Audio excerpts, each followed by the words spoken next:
एक हम new question लेके आए हैं जो एग्जाम के लिए बहुत इंपॉर्टेंट क्वेश्चन है। ठीक है, तो आज हम लोग जो पढ़ने वाले हैं दोस्तों, what is debentures and what are the types of debentures. तो तुमने देखा ही होगा कि मैक्सिमम टाइम्स ये पेपर में पूछा गया है और इस साल भी चांसेस है कि तुम लोग ये बोर्ड एग्जाम में पूछा जा सकता है। ठीक है दोस्तों, तो आज हम लोग इसी के बारे में डिस्कशन करने वाले हैं कि what is debentures and what are the types of debentures. तो चलो दोस्तों स्टार्ट करते हैं। What is debentures?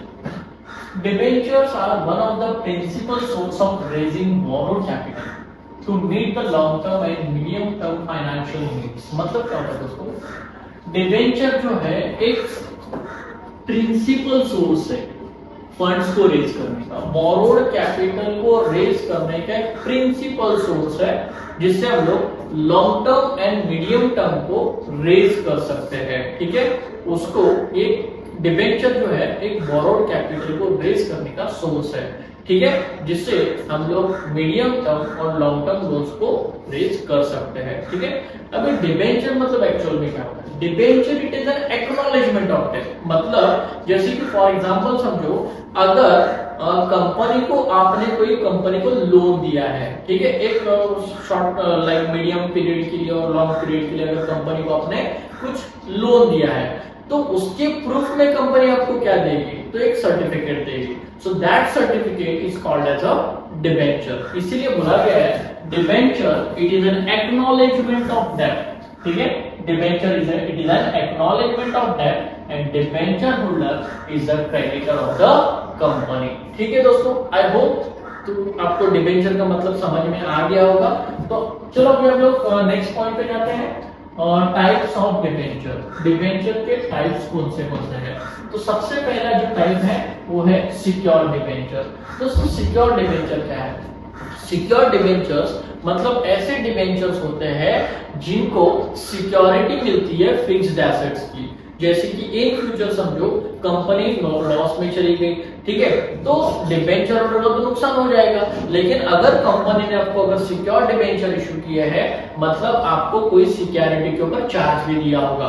ठीक है, तो इन फ्यूचर अगर कंपनी नुकसान में चली जाती है तो उस एसेट्स को बेच के कंपनी वो पैसा आपको क्या करेगी? रिपे करेगी। उसको हम लोग बोलते हैं सिक्योर डिबेंचर। मतलब ऐसे डिबेंचर जिनको कोई एसेट्स के ऊपर सिक्योरिटी मिलती है। ठीक है दोस्तों, नेक्स्ट पॉइंट है दोस्तों अनसिक्योर्ड डिबेंचर।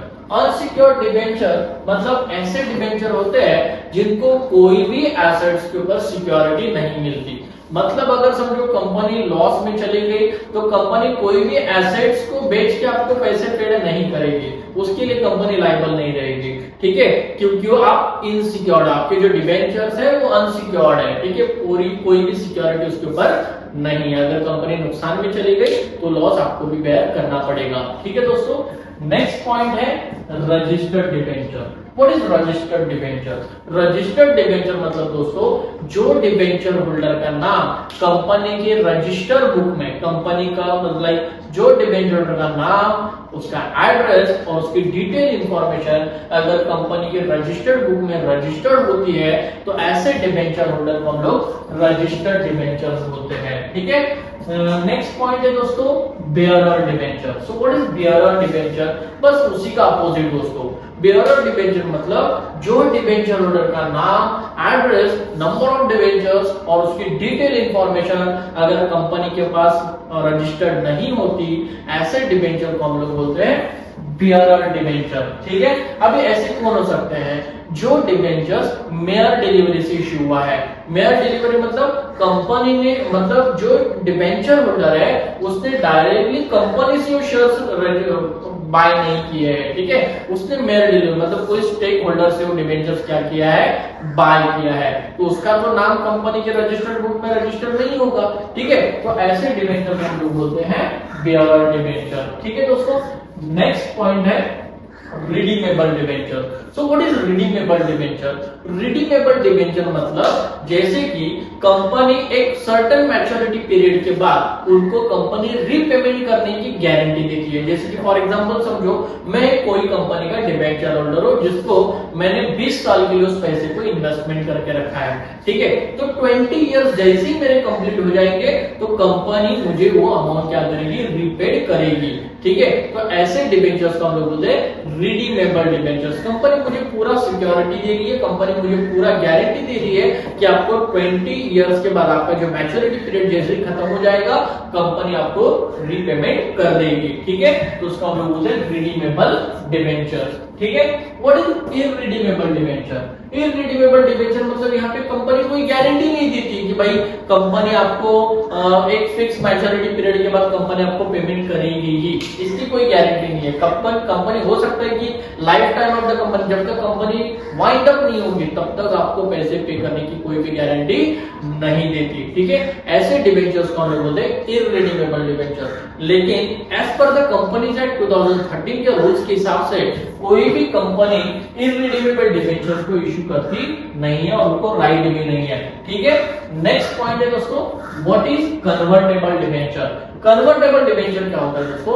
कन्वर्टेबल डिबेंचर मतलब ऐसे डिबेंचर्स होते हैं जिनको कंपनी राइट देती है एक सर्टेन पीरियड ऑफ टाइम के बाद अपने डिबेंचर्स को इक्विटी शेयर में कन्वर्ट करने का राइट जिनको मिलता है, ऐसे डिबेंचर्स को हम लोग क्या बोलते हैं? कन्वर्टेबल डिबेंचर्स बोलते हैं, ठीक है दोस्तों। नेक्स्ट पॉइंट है non convertible debenture.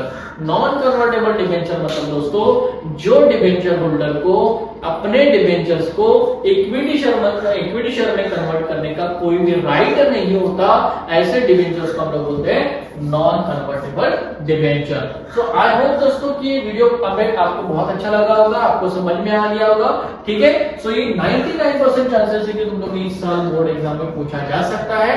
So please उसके लिए अच्छे से स्टडी करो। Thank you very much.